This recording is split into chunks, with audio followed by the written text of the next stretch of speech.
E o tema também é ministério profético e as influências dos espíritos, tanto de Jezabel, espíritos de controle, que podem afetar os nossos ministérios.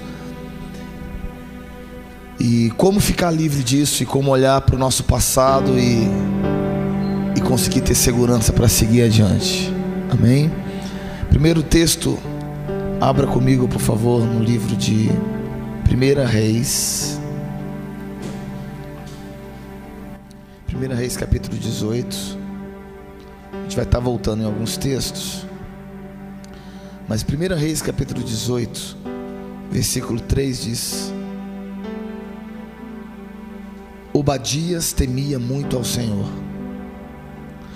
porque sucedeu que, destruindo Jezabel os profetas do Senhor, Obadias tomou 100 profetas, e de 50 em 50 os escondeu numa cova, e os sustentou com pão e água. E dissera Acabe a Obadias: vai pela terra a todas as fontes de água e todos os rios, pode ser que achemos erva, para que vida conservemos os cavalos e mulas, e não estejamos privados dos animais. Vamos parar aqui por um momento. Primeira coisa, você percebe o espírito do coração de Obadias, um homem que no meio da adversidade, no meio da morte, no meio da perseguição, ele não privou e não deixou de temer ao Senhor. Vivemos numa época muito parecida, queridos. Pode não parecer, mas o sistema está engolindo muitas pessoas. Estamos nos perdendo, nos contaminando em muitas coisas. Chegamos num momento onde, na história da igreja, onde eu creio que Deus está nos chamando de volta para os princípios simples da palavra do Senhor.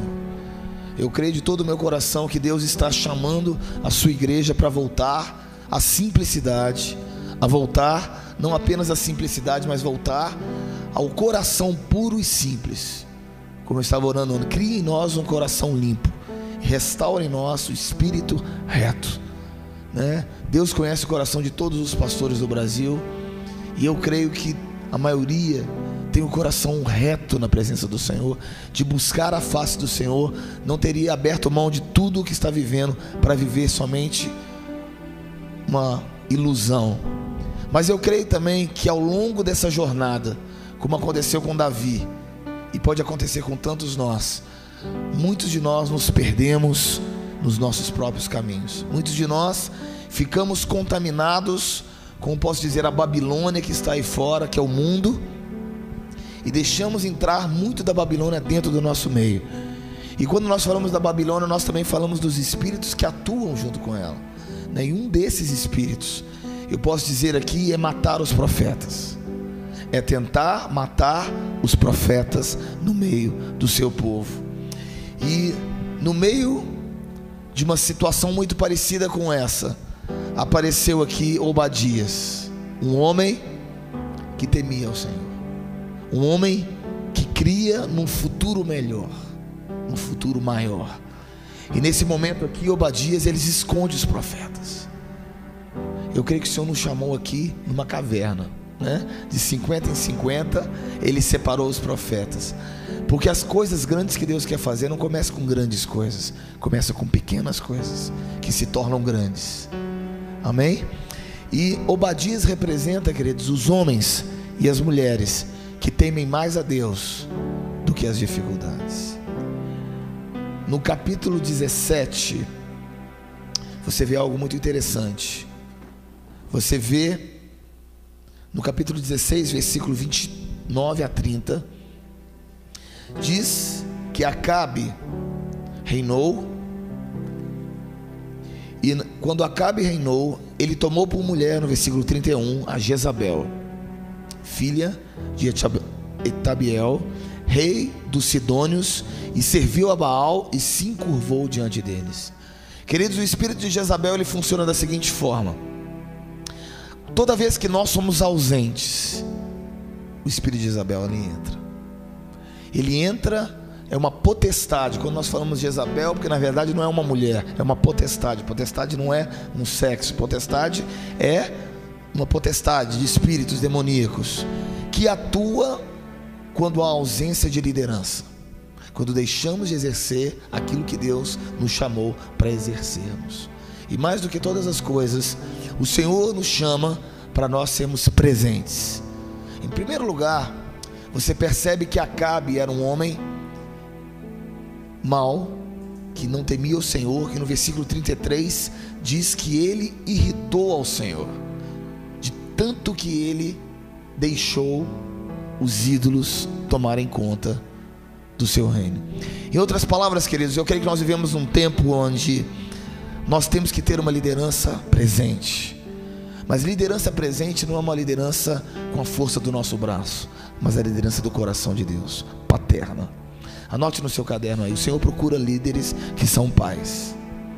O Senhor procura pastores que não são autoritários, mas pastores que são exemplos. 1 Pedro capítulo 5 fala como exemplos do rebanho. Existe hoje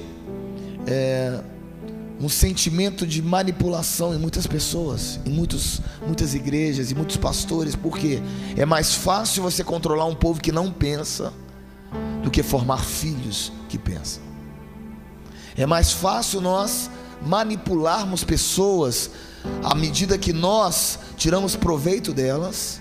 Isso que faz o espírito de Jezabel: controla as pessoas, controlam as vidas e faz com que os liderados se tornem escravos. Faz com que os liderados não pensem, simplesmente obedeçam. Qualquer coisa contra essa palavra é uma rebelião. É colocada assim. Anote no seu caderno aí, queridos: o Senhor deseja liderar, o Senhor deseja restaurar o ministério pastoral.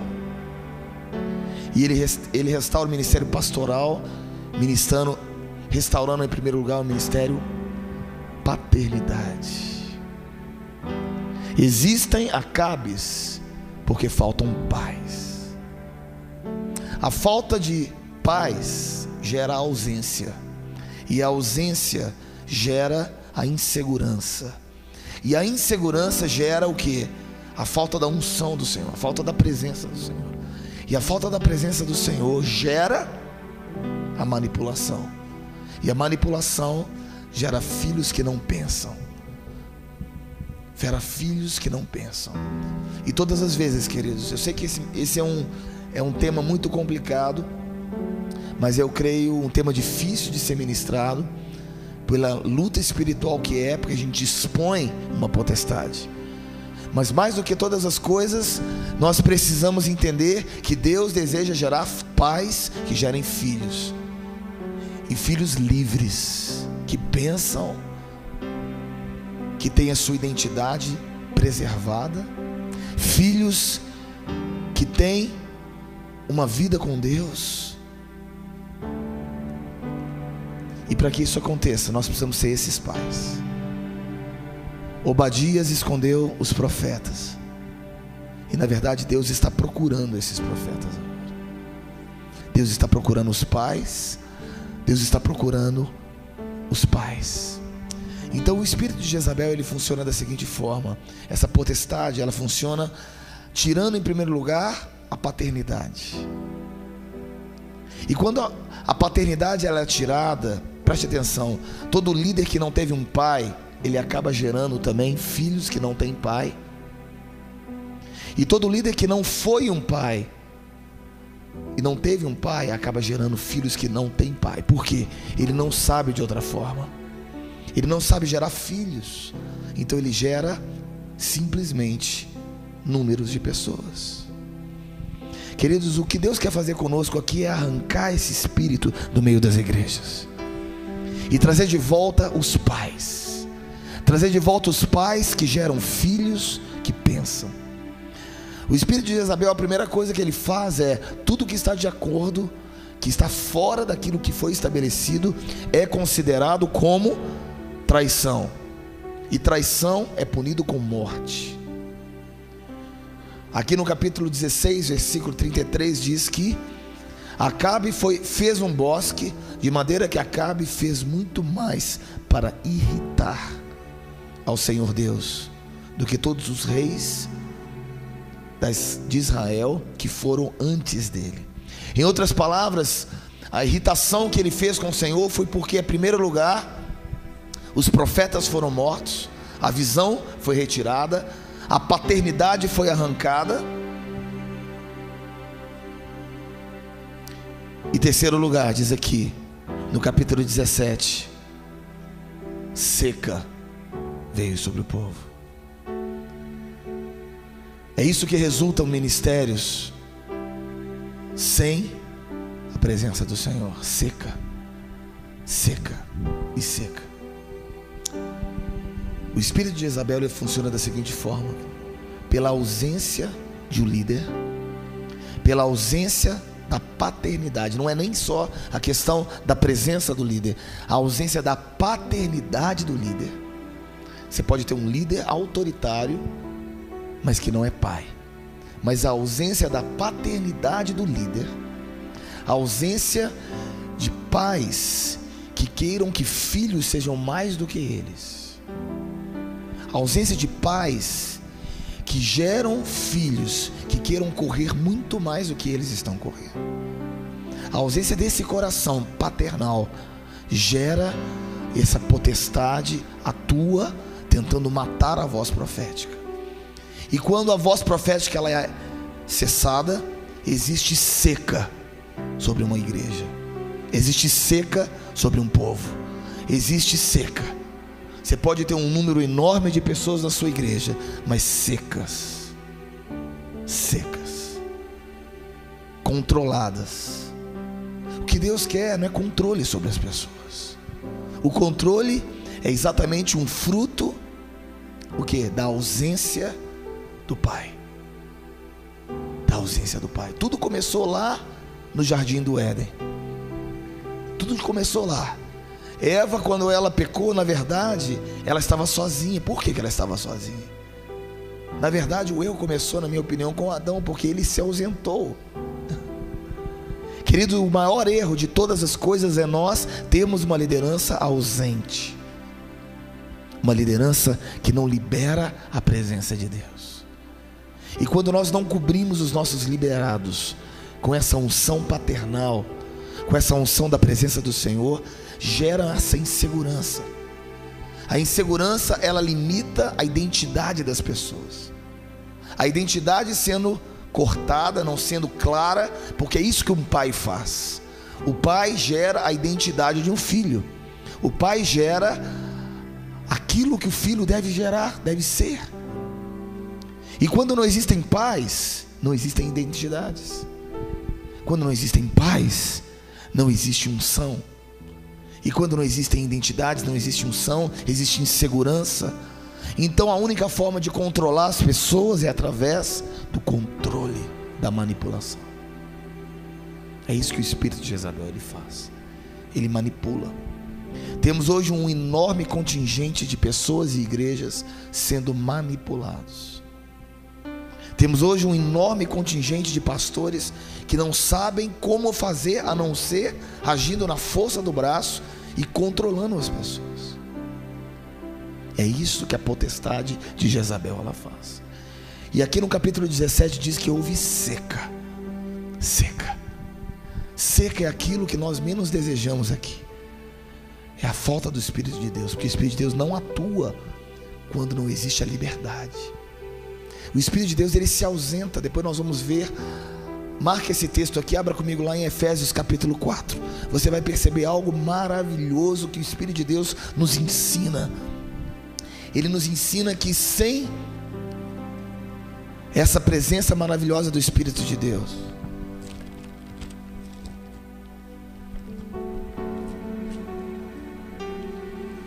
Efésios capítulo 4.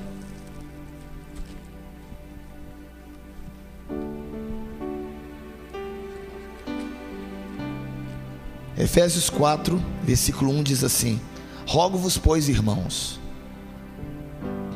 eu preso do Senhor, que andeis como é digno da vocação com que fostes chamados. Primeira coisa que diz, para nós nos tornarmos pais, porque eu creio que o nosso desejo aqui é ficar livre desse espírito no nosso meio. A primeira coisa que nós precisamos entender é a vocação. Quem foi que te chamou? Quem que te chamou? Quem nos chamou? Ele nos chamou. Nós não estamos aqui para julgar ninguém, muito pelo contrário, nós estamos no mesmo barco. Como eu comecei falando, está gravado, vocês estão ouvindo. Eu acredito no coração da maioria dos pastores no Brasil. Eu creio na sinceridade. Mas eu acredito que ao longo do tempo, muitos dos nossos pastores e muitas das nossas igrejas têm se contaminado ao longo de um caminho diante de um sistema babilônico que está aí fora, diante de uma potestade que tenta as pessoas de controle e de manipulação. E é nesse momento que nós precisamos trazer de volta a nossa vocação. Nós somos os Obadias. Precisamos ser os Obadias que escondem os profetas.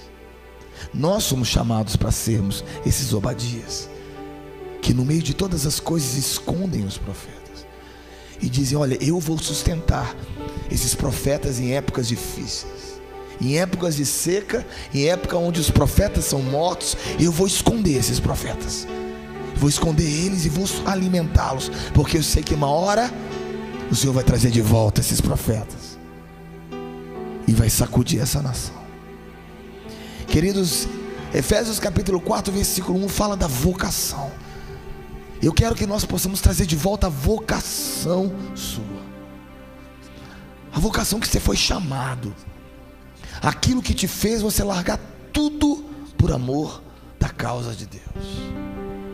Eu sei que é sincero, eu sei que é sincero na maioria dos pastores no Brasil. Eu sei que é sincero. Eu quero trazer de volta isso. Eu quero clamar de volta isso. E aqui diz o Senhor que andeis como é digno da vocação. Se Ele chama a gente para andar de uma forma digna, é porque é fácil andar de uma forma indigna. É fácil se contaminar ao longo do caminho. É tão fácil isso. O povo é mais levado pela manipulação do que gerando filhos. E aqui existe uma tentação muito grande nossa como líderes, que eu creio que Deus quer nos ensinar, nos corrigir. E Deus não quer tirar a gente, Deus quer nos restaurar como igreja brasileira, para que possamos trazer de volta essa essência da vocação com que nós somos chamados. E acima de todas as coisas, queridos, Deus não está se importando com tantos títulos como nós temos nos importado. Na verdade, não existem títulos na palavra de Deus, existem funções. Existem pessoas que têm uma função de um apóstolo, ela tem uma vocação de um profeta, ela tem a vocação de um evangelista, ela tem a vocação de um mestre. Mas título para Deus não significa nada. Muito pelo contrário, Paulo diz: eu sou Paulo, o apóstolo, servo de todos.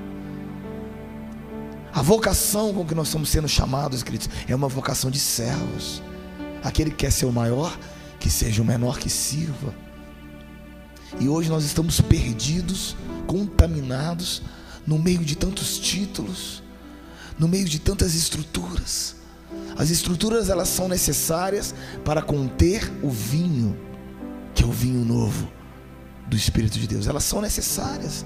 Nós não temos que destruir as estruturas, nós temos que descontaminá-las de tudo aquilo que vem do mundo, tudo aquilo que nos impede de verdadeiramente andarmos na luz. E aqui diz aqui em Efésios capítulo 4, olha, andeis com uma forma digna. Lembra de Obadias? Ele andou de uma forma digna, ele foi diferente, porque Jezabel queria matar. Pela ausência dos pais, que Acabe foi um homem ausente, Jezabel entrou, tentou matar os profetas, manipulou, porque tudo aquilo que vai contra é morte. E aqui no versículo 2 diz: com toda humildade e mansidão, longanimidade, suportando-vos uns aos outros em amor. Aqui vai embora tudo que é humano, e Deus começa a gerar pastores e líderes segundo o coração de Deus. A vocação, traz de volta a vocação com que você foi chamado, a vocação com que eu e você fomos chamados. E aqui diz aqui no versículo 7: a graça foi dada a cada um de nós segundo a medida do dom de Cristo. Existe uma unção que vem diretamente, eu vou fazer um parêntese aqui para você entender. Existe uma unção que é diretamente encaixada com a sua identidade. Portanto, irmãos, se você está numa identidade trocada por qualquer coisa, a unção de Deus ela não vai fluir na sua vida. Se você é um pastor, mas na verdade Deus te chamou para você ser um evangelista, e por algum motivo você parou ao longo desse caminho, eu vou te garantir que a plenitude do seu chamado nunca vai ser executada. Com toda a sinceridade que você tiver em Deus, você vai executar uma obra de Deus, Deus vai te abençoar, mas a plenitude não, porque a plenitude ela só existe na identidade clara. E é aqui que Jezabel entra, tentando trocar as identidades. É aqui que Jezabel tenta massificando o povo. Toda vez que nós massificamos as pessoas, queridos, na verdade nós estamos arrancando a identidade delas. Todas as vezes que nós massificamos números, nós estamos, em outras palavras, dizendo: você não vale mais do que um número. E acima de todas as coisas, não me importa o que você pensa. A unção de Deus, se você estiver anotando, anote isso. A unção de Deus, ela só pode vir na plenitude de homens e mulheres que descobrem quem eles são em Deus. A identidade ela tem que ser clara. Sabe o que você deve fazer como líder, ou líder de célula, ou pastor? Ficar procurando qual é a identidade dos seus filhos. Ficar procurando aonde seus filhos vão se encaixar melhor, e o seu ministério é proporcionar a eles uma plataforma para que eles se lancem. Esse é o papel dos pastores, esse é o nosso papel como líderes. Aqui no capítulo 4, versículo 14 diz: para que não sejamos mais meninos inconstantes, levados em todo o vento de doutrina, pelo engano dos homens que com astúcia enganam fraudulosamente. Eu tive uma grande bênção na minha vida ministerial, eu considero um privilégio. Eu morei fora do Brasil muitos anos, tive contato com muitos ministérios internacionais, morei muito tempo fora, vi muita coisa, viajei para muitos lugares, a minha mente abriu.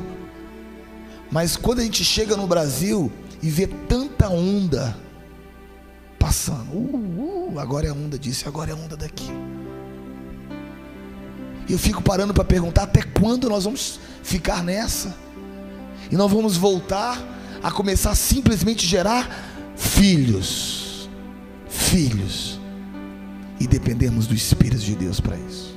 Só isso. Existem, claro, moveres que Deus traz, e eu creio nisso, estratégias e etc, mas não podemos depender dessas coisas. São ferramentas, queridos. Fala para o seu irmão: são somente ferramentas. Tudo é ferramentas. Células são ferramentas. A música é uma ferramenta. Evangelismo estratégico é uma ferramenta. Só isso.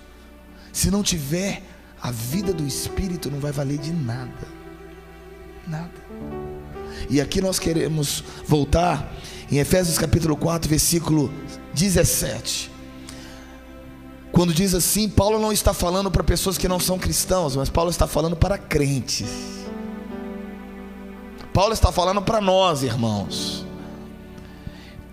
para que não andemos mais segundo os gentios, na vaidade dos seus sentimentos. Queridos, todas as vezes que nós somos ausentes como pais, vocês estão me acompanhando o que eu estou dizendo? Todas as vezes que nós somos ausentes como pais, todas as vezes que nós, ao invés de gerarmos filhos, nós não geramos, mas geramos simplesmente uma massa, nós nos tornamos como pessoas inseguras.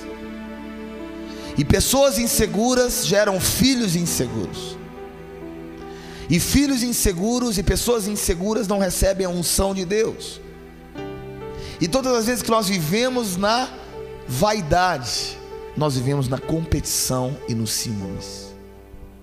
O ciúmes, ele vem de pessoas que não sabem quem são. O ciúmes existe, a competição, ela existe entre pastores e líderes e igrejas, pessoas que não sabem a sua identidade. Pessoas que não estão fluindo, às vezes até sabem, mas não estão fluindo na identidade, na unção de Deus nas suas vidas. O ciúmes, ele acontece por isso. O ciúmes acontece que é exatamente onde a potestade de Jezabel, ela atua. Porque quando nós somos ausentes, a manipulação, ela acontece. E a manipulação não gera a vida de Deus.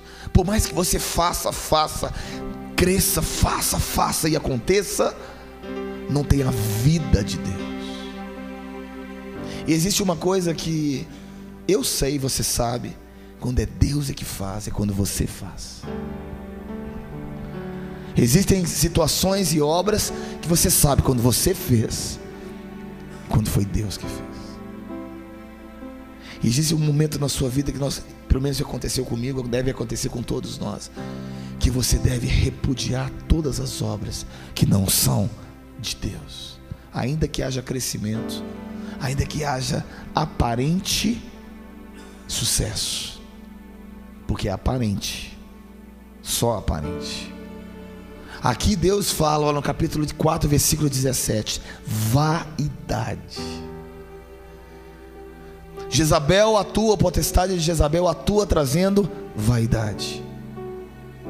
Trazendo vaidade para as igrejas. Qual é a igreja maior?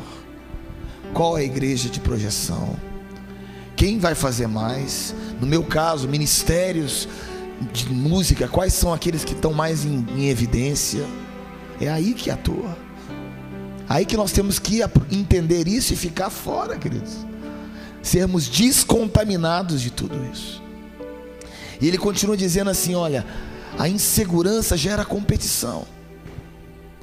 Agora a minha pergunta para vocês aqui essa manhã é: aonde nós permitimos chegar nesse ponto de vendermos a nosso direito de primogenitura simplesmente por resultados? Quando que Deus permite isso em nós? Uma manipulação, ela acontece, queridos, por pessoas que não têm identidades. Então vamos voltar ao X da questão: quem você é em Deus? Eu não estou perguntando o seu título, eu não estou perguntando a sua função, não estou perguntando a sua carreira ministerial, nada disso. A minha pergunta volta: quem você é em Deus? Quem você é em Deus? Essa é a grande pergunta dessa manhã. Nós anulamos a projeção de Jezabel. Nós anulamos porque Deus levanta Elias, que sabe quem é. Deus levanta Elias, que sabe quem ele é. A Bíblia fala que Elias deu uma ordem e a seca parou de chover. Elias sabia quem ele era. Nós, como líderes, precisamos saber quem somos, para anularmos a projeção dessas potestades na nossa nação. Então a grande pergunta é: quem você é, queridos? Quem você é? Você é um pastor? Você é um líder? Quero que você feche seus olhos por um momento. A minha pergunta é: qual é a sua identidade? Por algum momento na história da sua vida, você vendeu o seu chamado e trocou a sua identidade por algum motivo. Por algum motivo você, talvez por estabilidade financeira, decidiu abrir mão de um chamado missionário para ser um pastor local, não sei. Ou talvez deixou de ser um pastor local por algum outro motivo, e seu chamado era ser um pastor local, eu não sei. Mas o seu chamado, mas a minha pergunta para que essa manhã é: quem você é? Quem você é em Cristo? Se por algum momento você deixou isso para trás, você deixou a sua identidade para trás, o Senhor está te chamando de volta nesse lugar. E deixa eu te dar um conselho de todo o meu coração, com seus olhos fechados, para ninguém ver ninguém. Não tenha medo de abrir mão da sua posição. Não tenha medo de abrir mão do seu conforto, do seu salário. Não tenha medo de abrir mão de uma suposta segurança de um salário pastoral, se Deus te chamou para uma outra coisa. Porque quem te sustenta não é a igreja, é Ele. Deus usa a igreja, mas quem sustenta é Ele. Você precisa saber quem você é, meu irmão. Nós precisamos saber quem somos. Nós somos os Elias dessa geração. Somos os Obadias que separam de 50 em 50 os profetas. Somos esses que não querem se contaminar com o sistema babilônico desse mundo, que do fundo do nosso coração eu sei porque eu sei que vocês são sinceros, que a igreja brasileira, nós temos pastores sinceros, em todas as denominações eu sei, por isso eu trabalho em todas as denominações, porque eu sei que existem pessoas sinceras.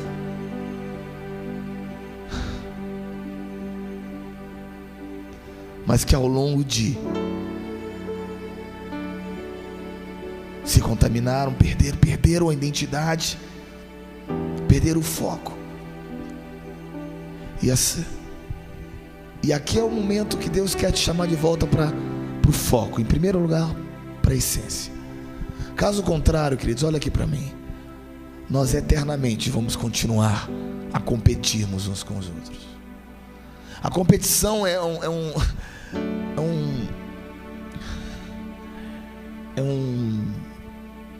dilema, posso dizer assim, de um irmão com irmão. Eu tenho 2 filhos e o tempo todo você vê competindo para lá, para cá, criança, né? E uma das coisas que Deus falou comigo foi em Tiago. Você vê Tiago, e ele fala sobre os ciúmes, ele fala sobre essa competição. Será que isso não foi algo que aconteceu na sua própria vida? Como irmão do Senhor, ele viu tanta coisa acontecendo. Será que não foi um sentimento que ele... Pois eu conheci Jesus, eu andei com ele desde criança, e agora Jesus é Jesus. Será que não foi um sentimento dele como homem? Não sei, pode ser que sim. Mas ele escreveu sobre isso, sobre ciúmes. E eu vejo, queridos, que isso é uma coisa eminente no nosso meio, a não ser que você saiba quem você é. Porque a Bíblia fala aqui que aqueles que não sabem quem são entenebrecidos no entendimento. Quer dizer, deixam de entender. Capítulo 4, versículo 17 e 18. Separados da vida de Deus. A vida representa o Espírito de Deus. Quando você é inseguro, quando você não sabe quem você é, quando você é contaminado pelo espírito babilônico e pelas potestades de Jezabel, você acaba não conseguindo ver, não consegue fluir no espírito, porque a sua labuta, o seu trabalho é conquistar alguma coisa. Você acaba vendo um irmão que está crescendo mais do que você, ciúmes brota. É aí que uma pessoa tenta matar a outra. Você não mata com palavras, mas você também mata com ausências. Você mata com ausências. Pais foram gerados para levantar os filhos. Pais existem para que veja um filho, um potencial na sua igreja que é maior do que o seu. Você vai lá e investe tudo que você tem nele, para que ele faça mais do que você.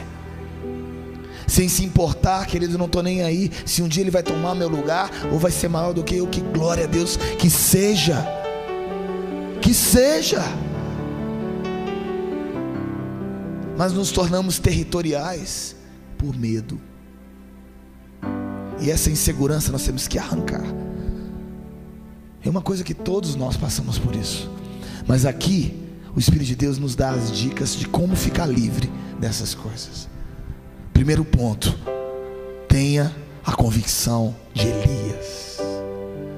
Se o Senhor é Senhor e Baal, chama os profetas.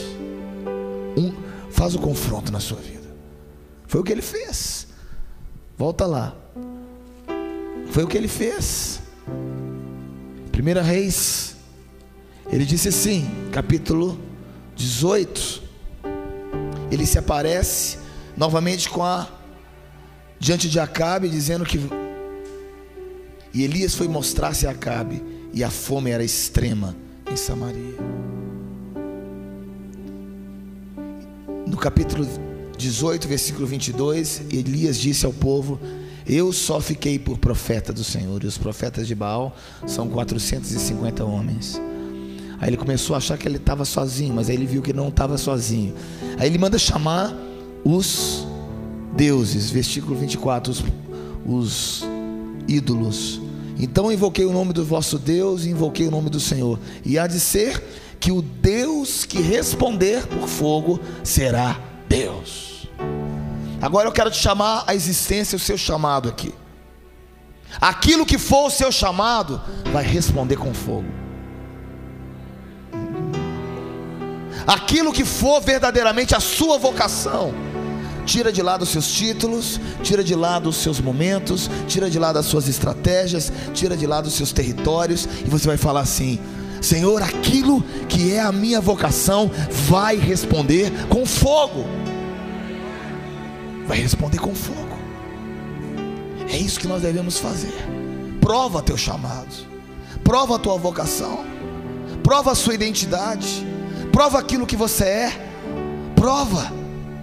Porque é impossível um homem que tenha uma vocação em Deus, é impossível um homem que está conectado com o Espírito de Deus, é impossível um homem que sabe quem é em Deus não atuar e a resposta de Deus não vir com fogo.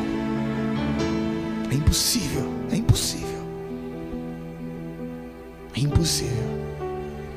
O que está nos faltando é essa resposta de Deus. O que está nos realmente faltando são ministérios que tenham a resposta do fogo de Deus. E ao invés disso, ficamos competindo uns com os outros. Ao invés disso, às vezes manipulamos as pessoas, porque é mais fácil você controlar crianças que não pensam do que trazer o fogo de Deus. É mais fácil, mais cômodo. Vira para o seu irmão e fala: traga a resposta de Deus. Traz o fogo de Deus na sua vida. Traz o fogo de Deus na sua vida. Traz o fogo de Deus na sua vida. Amém? Traz o fogo de Deus na sua vida. É o que Deus quer de nós, o fogo. A resposta de Deus é o selo de Deus. É isso que Elias estava dizendo. Elias estava dizendo assim: filhos, quem for Deus é Deus. Então invocai o nome do vosso Deus, invocai o nome do Senhor, e há de ser que o Deus que responder por fogo, esse será Deus.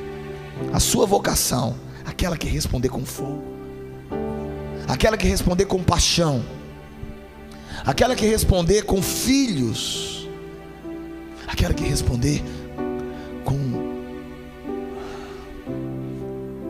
a chuva de Deus, a água, a chuva, trazendo refrigério para as pessoas. Aí será a sua vocação. Aí está. Isso não é um cargo, isso não é um título, isso não é uma posição ministerial. Entenda o que eu estou dizendo. Isso é uma resposta de Deus. Nós temos empresariado os ministérios de Deus. Isso não existe.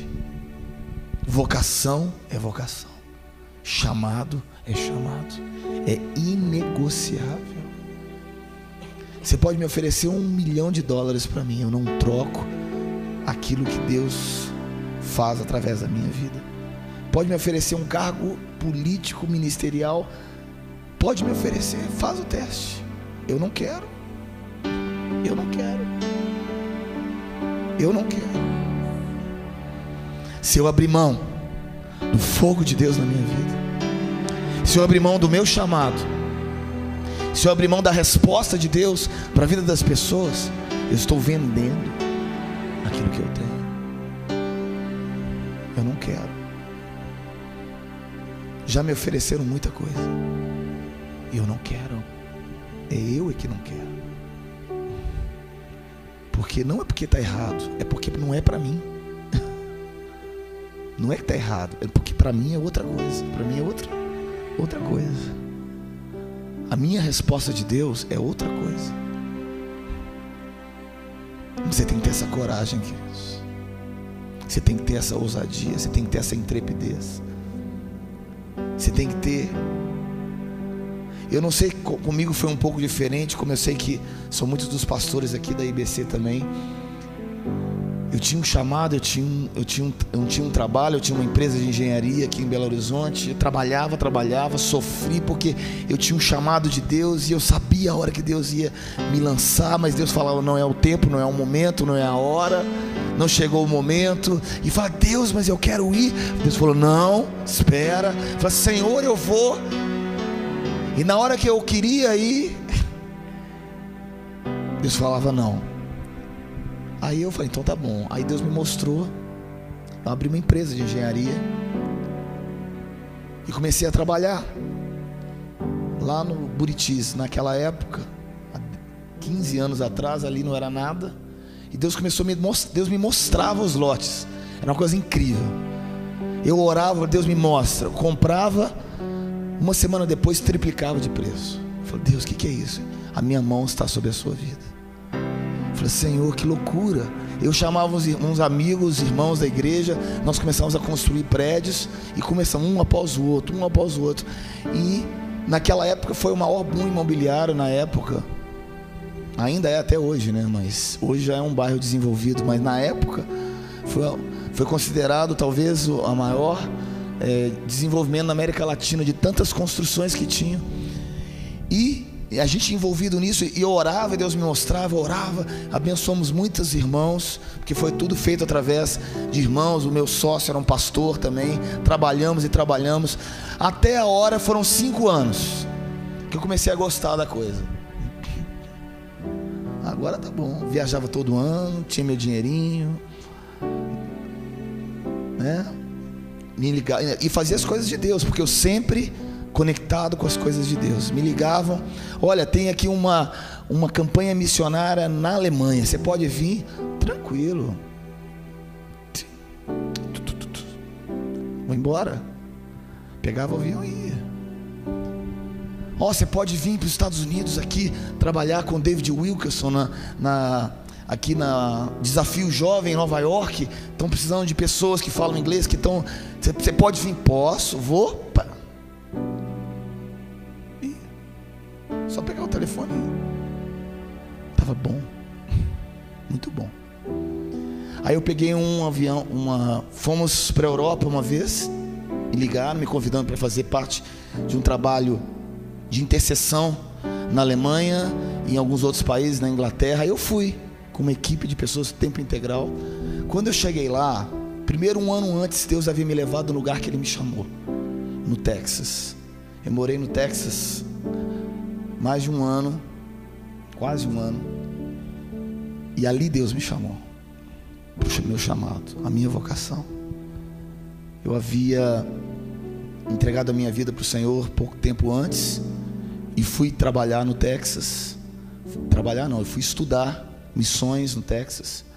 Tive o maior privilégio da minha vida de ser impactado por grandes homens de Deus como Leonard Ravenhill, Keith Green, irmão André, homens que a gente caminhava ali, Keith Green não, que ele já havia morrido, mas a sua esposa, a herança estava ali, Lauren Cunningham, homens de Jocum e outros ministérios ali envolvidos. A gente caminhava junto, andava junto, todo mundo. Eu fui criado ali. E Deus me levou de volta um ano antes. Eu estava passeando Fui passear, fui rodar, rodei 15 estados americanos só viajando, só conhecendo, passeando, visitando igrejas, ministrava, mas na benção. Quando eu cheguei lá, Deus falou: agora vai chegar seu tempo. Eu falei: Deus, mas agora, Senhor? Agora que a coisa está boa. Aí Deus falou: vai chegar seu tempo, está chegando. Eu falei: então tá bom, vou voltar para os Estados Unidos. Primeira ideia minha, vou voltar para cá. Eu falei: espera que eu tenho algo melhor para você. Aí eu voltei para o Brasil. Aí eu fui nessa viagem de intercessão na Inglaterra, Alemanha. No meio da intercessão, o Senhor começa a me usar. O Espírito de Deus me toma ali, eu começo a me usar, eu começo a falar, e Deus começa a me levantar no meio do grupo, e foi aquela loucura. Voltei para o Brasil sozinho. Peguei um trem na Alemanha em direção à Inglaterra.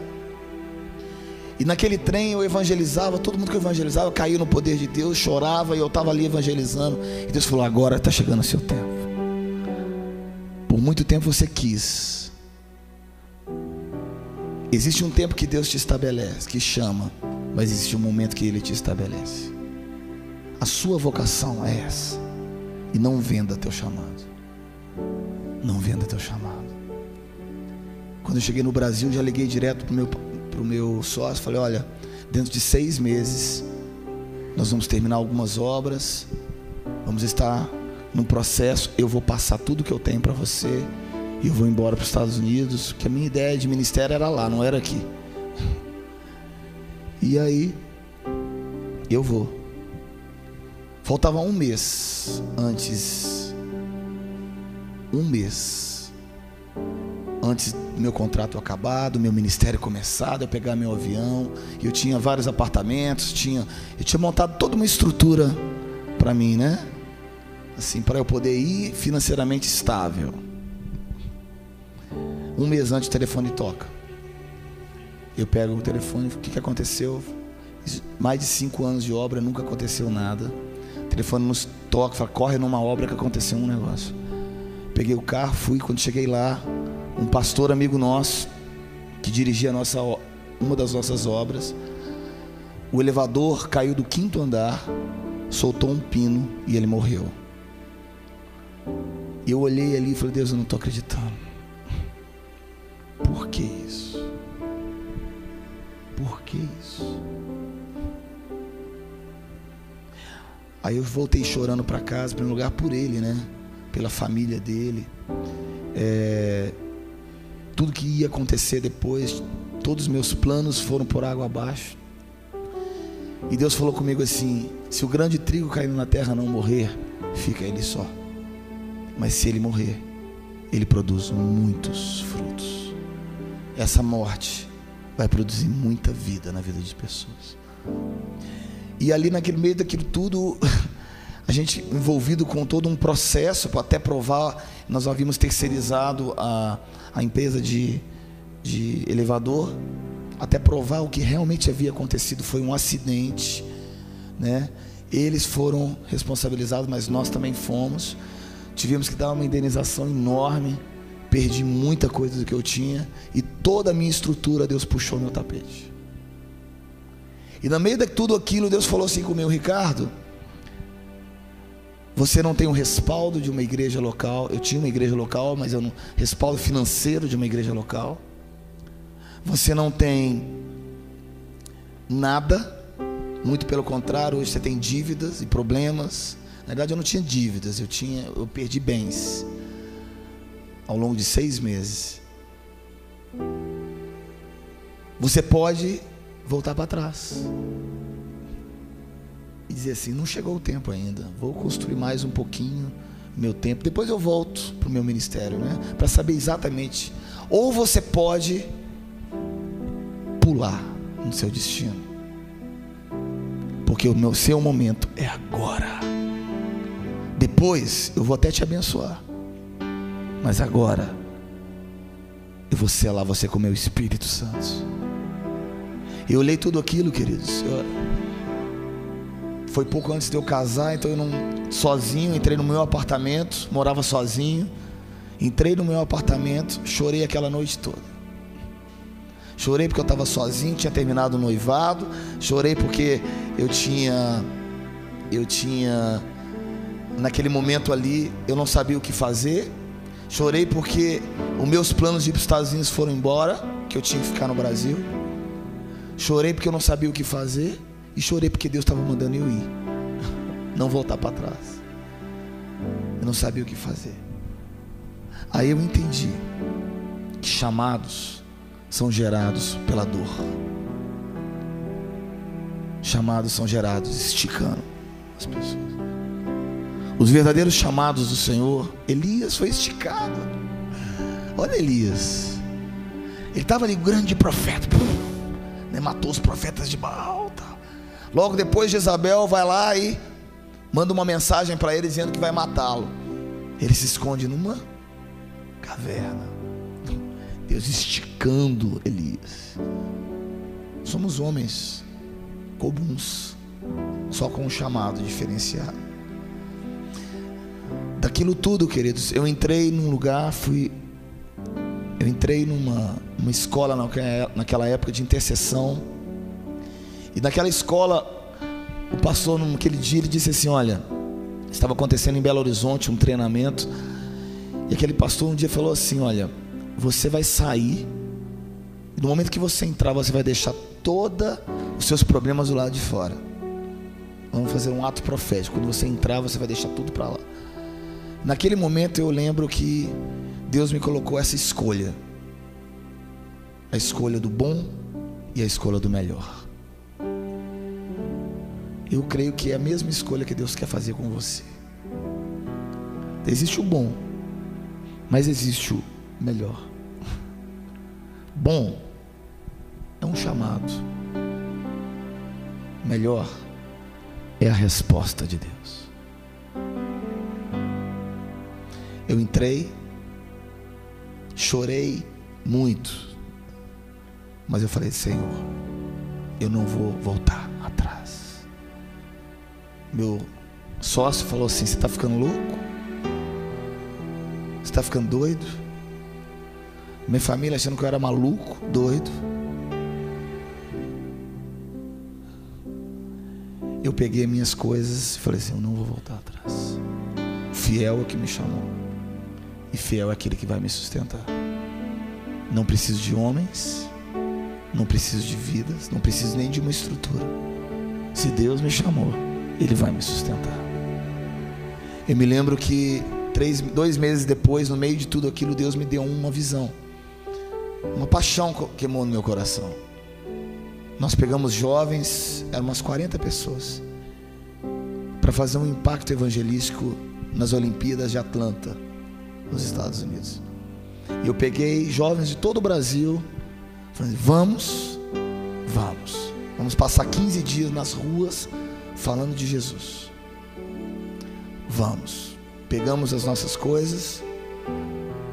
Milagrosamente, das 40 pessoas, mais de 35 conseguiram vistos, que já é um milagre. Pessoas que não tinham dinheiro, pessoas que não tinham comprovante de nada. Pegamos os vistos, já foi o primeiro milagre. Quando chegamos lá em Atlanta, nas ruas de Atlanta, de manhã nós orávamos e fomos batizados com essa visão de adoração. A visão de adoração não nasceu no meio só de todo mundo, nasceu antes. 1996 comigo foi. No meio das ruas de Atlanta, nós estávamos reunidos ali, chorando pela presença do Senhor. Deus nos mostrava tudo o que ia acontecer. Existe um dia, eu vou contar rapidamente uma experiência, rapidamente. No meio da noite, quantos se lembram de um atentado terrorista que houve na Praça Centennial em Atlanta, de terroristas que jogaram uma bomba? Alguém lembra disso? 1996? Não? Bem, aconteceu isso. Nas Olimpíadas de Atlanta, lançaram uma bomba na praça principal de Atlanta, e eu estava a um quarteirão de lá. Ouvimos as bombas à noite, e nós estávamos com os rapazes, reunimos o pessoal de dia. Foi uma ameaça terrorista, que acabou não deu em nada, mas foi uma ameaça. Voltamos com o pessoal, e naquele dia nós chamamos todo mundo e demos essa ordem: olha, queridos, se vocês querem voltar para o Brasil, podemos voltar, vocês podem voltar. Eu vou lá, no mesmo lugar, e nós vamos continuar evangelizando. E naquele dia, uma irmã teve uma visão assim de uma camisa escrita Irã. E nós oramos, intercedemos, tivemos uma revelação que naquele momento em diante existiria uma luta entre Estados Unidos e as nações muçulmanas. E nós começamos a orar e a cobrir os Estados Unidos e a cobrir. Quando nós chegamos lá, o Zezinho lembra muito disso, porque a sobrinha dele foi conosco. Ela foi chave, ela foi capa da USA Today, um dos maiores revistas americanas nos Estados Unidos. Ela com uma flor assim, evangelizando e falando de Jesus para as pessoas. Capa principal, uma foto enorme na capa. E no meio de tudo aquilo, uma multidão de pessoas perto dos estádios. O Senhor manda a gente ajoelhar e pedir perdão pelos pecados dos Estados Unidos. E nós nos levantamos e começamos a orar. E pessoas de várias nações começaram a se aproximar da gente. Nós começamos a adorar ao Senhor, clamar ao Senhor. Pessoas eram tocadas, pessoas eram cheias do Espírito Santo no meio da rua, queridos. No meio da rua. Não era um culto, não, era no meio da rua. As pessoas, elas eram atraídas pelo Espírito de Deus. E elas foram tomadas por Deus. Quando elas caíam no chão, elas entregavam as suas vidas para Jesus.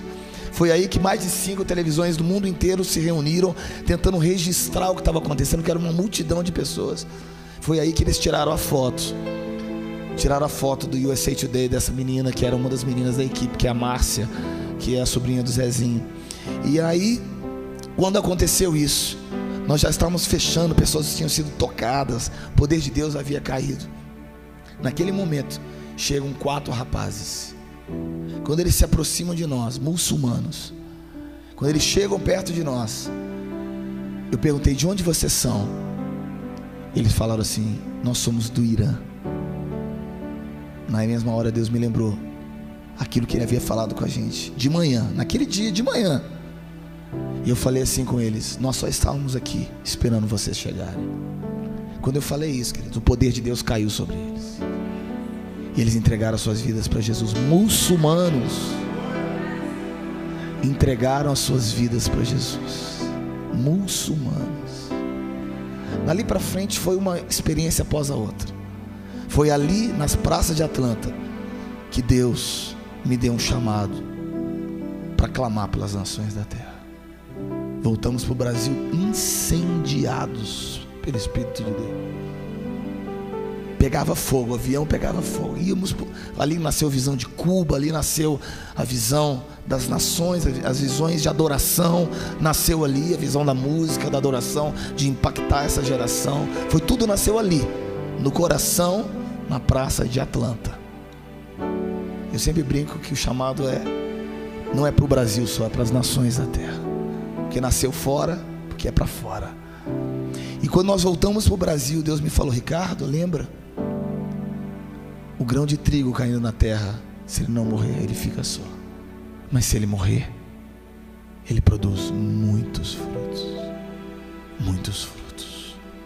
Voltamos para o Brasil e daí tudo aconteceu. Eu contei essa experiência para você, queridos, porque há um preço. E eu não vendo isso por nada nesse mundo. Não vendo. Não vendo. Pode me oferecer o mundo inteiro, mas eu não abro a mão do meu chamado por nenhum cargo ministerial fora da vontade de Deus. Eu quero a resposta de Deus. Eu quero isso. Eu nasci assim. Eu nasci no meio de tudo isso. Já houveram momentos que o Espírito de Deus nos tomou. Já aconteceu comigo. Não foi com outro, aconteceu comigo já. A gente na Espanha evangelizando muçulmanos, o Espírito de Deus nos tomou. Quando eu ouvi, eu estava falando francês fluentemente. O Espírito de Deus me tomou, comecei a falar. Todo mundo olhando para mim, Ricardo, você não fala francês? Eu não falo.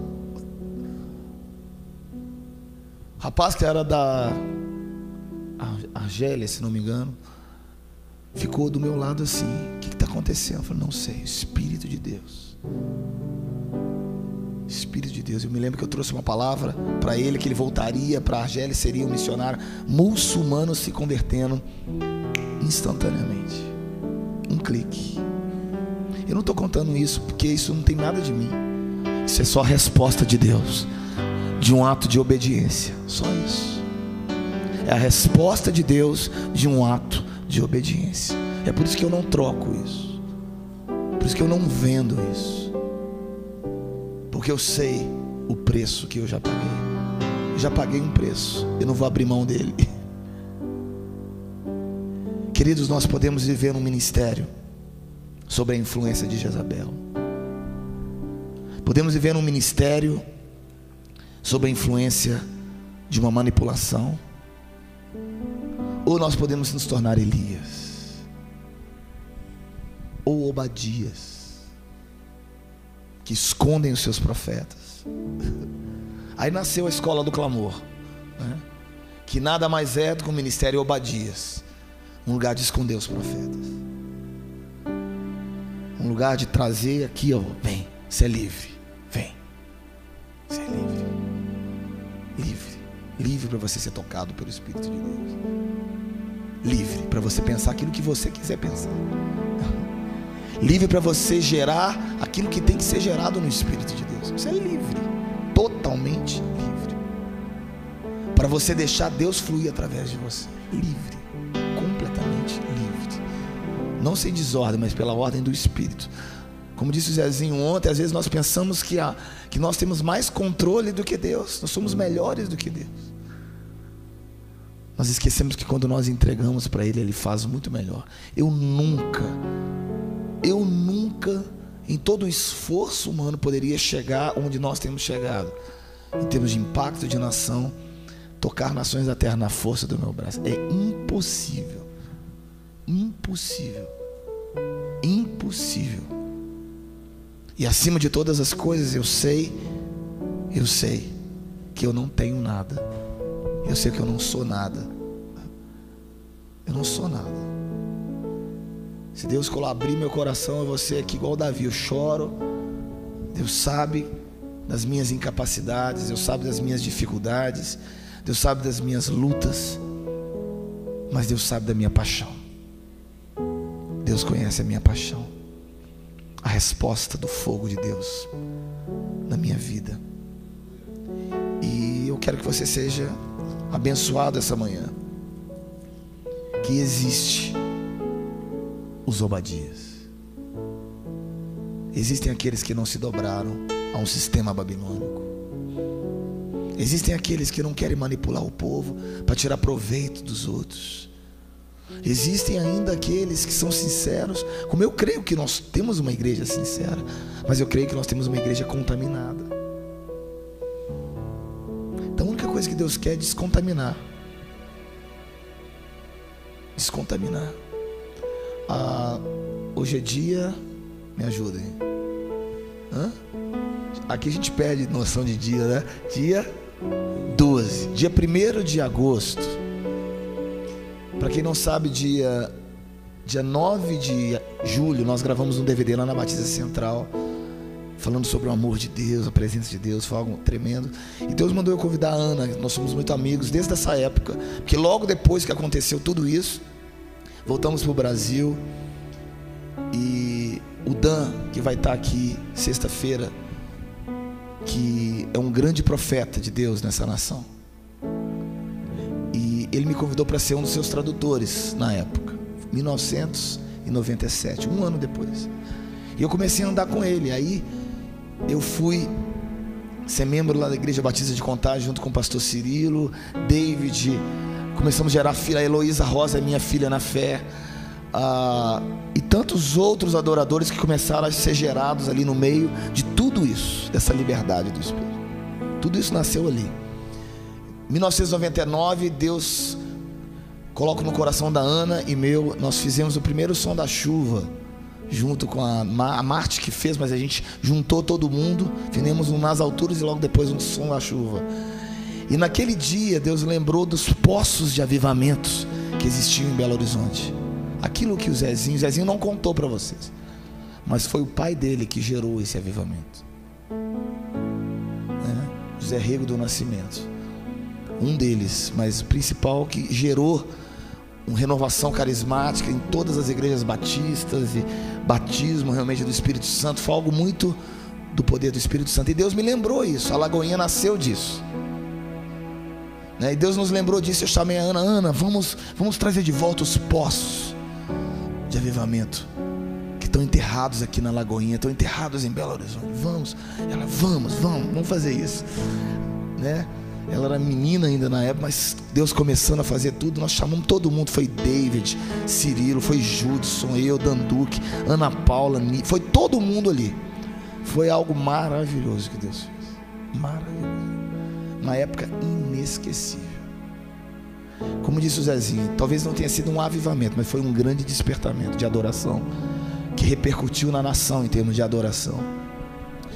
Mas aí eu chamei ela agora. Chamei ela para estar cantando com a gente. Ela cantou essa canção que Amor é Isso. Nós fizemos umas regravações, etc. Aí quando ela voltou para casa, ela me liga. Falei: Ricardo, me manda um e-mail. Eu fui tão abençoada na gravação, Deus falou tanto comigo, que eu quero convidar vocês para darem umas palavras na gravação do Diante do Trono. Eu falei: uau, o que Deus vai fazer ali? Aí no dia 1º, tem alguém que estava lá aqui? Uma pessoa. Você ficou até o final? Vocês ficaram até o final? Não ficaram? Vocês vão assistir no DVD. Mas aí no dia 1º de agosto agora, ela ministrou, foi maravilhoso, a gravação foi linda. E no final ela chamou todo mundo, todos esses profetas, e chamou na frente. E cada um começou a dar palavras proféticas, né? Palavras proféticas para o Brasil. Quando eu subi, Deus me muda tudo, né? E às vezes eu queria ser um pouco mais light, mas eu não consigo. Aí quando eu subi ali na plataforma, Deus falou assim: ou você vai vender a minha palavra, ou você vai entregar lá na íntegra. E sabe, querido, você está de frente de 150 mil pessoas. Não sei quantas pessoas tinham ali, mas dizem que tinha mais de 100 mil pessoas. Você está de frente de mais de 100 mil pessoas, e você não querer agradar as pessoas é muito difícil. Pode não parecer, mas é difícil, entendeu? Eu subi ali e falei: Senhor, ameniza essa palavra, por favor. Por favor, Deus, dá um tempo. Ele falou: não. E tem outra coisa: se você não entregar toda a palavra, eu tiro a unção de você. Em termos assim, eu estou vendendo a minha unção. É isso que eu senti no meu espírito. É como se eu estivesse esvaziando daquilo que Deus me deu. Eu falei: Deus, então tá bom, Senhor. Que eles ou me amem ou me odeiem, mas aleluia. Subi, eu mandei um e-mail para Ana antes. Falei assim: Ana, essa foi a palavra que Deus me deu. Julga a palavra. Ela falou: é de Deus.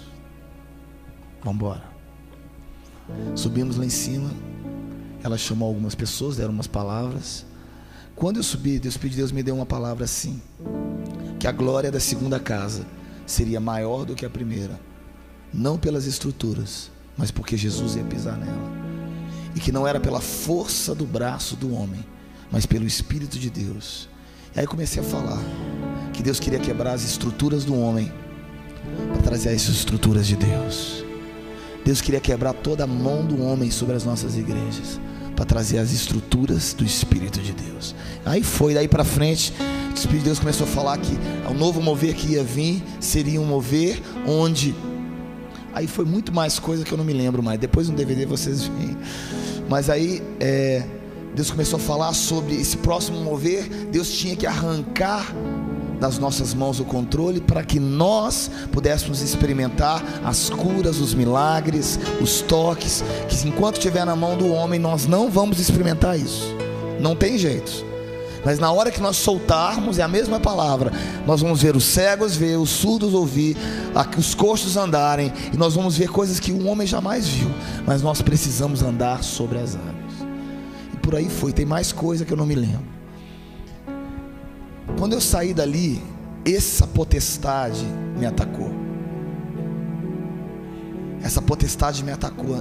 Minha esposa ficou doente. Eu voltei para casa, falei: Deus, o que está acontecendo? Deus falou: é porque a potestade está atacando o Brasil.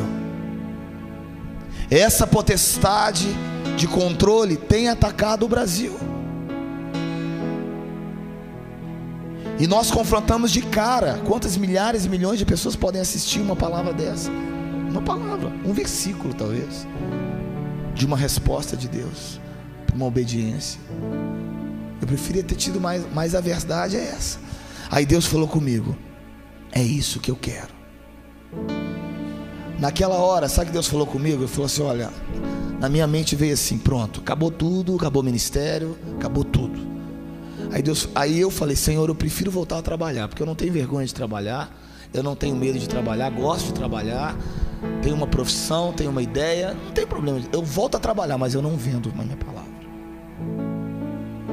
Eu prefiro voltar a trabalhar secularmente do que vender a minha palavra, vender aquilo que Deus colocou no meu coração. Ponto final. Fiz essa escolha. Falei: Simone, você está comigo? Falei com ela: Simone, você está comigo? Falei com a minha esposa: você está comigo?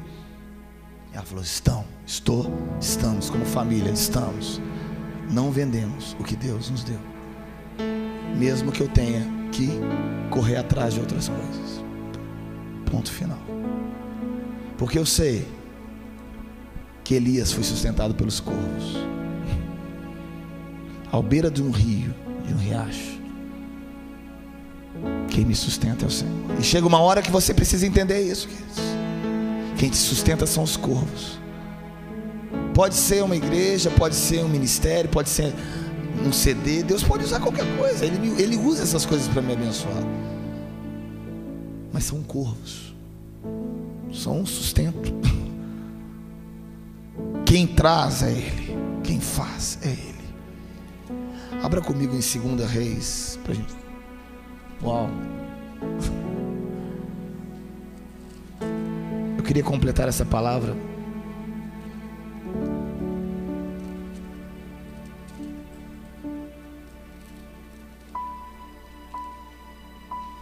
Segunda Reis, capítulo 18, fala sobre Ezequias, um homem que tinha tudo para dar errado, uma geração inteira que tinha tudo para dar errado, porque os seus pais, o seu pai era mau diante do Senhor. E uma das grandes coisas que Deus colocou no meu coração foi essa: diga ao meu povo que mesmo que os seus pais tenham manipulado, tenham errado, eu vou restaurar o culto. Para quem não sabe, Ezequias, ele foi filho de Acás, que foi um rei mau, que destruiu todos os templos, matou também, mesmo potestade, né, que atua de diversas formas, não é verdade? Aqui Ezequias vem, ele era eu posso dizer assim, não tinha nenhuma expectativa, porque ele não tinha pai. Lembra que eu falei da paternidade? Ele não tinha pai. O seu próprio pai, a sua forma de ver, o seu modelo de autoridade, achei a palavra, o seu modelo de autoridade era o pior possível, Acás.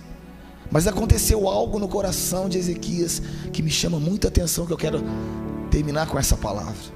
Ezequias diz aqui no capítulo 18 que ele era filho de Acás e começou a reinar com 25 anos de idade. Quando começou a reinar, e 29 anos reinou em Jerusalém.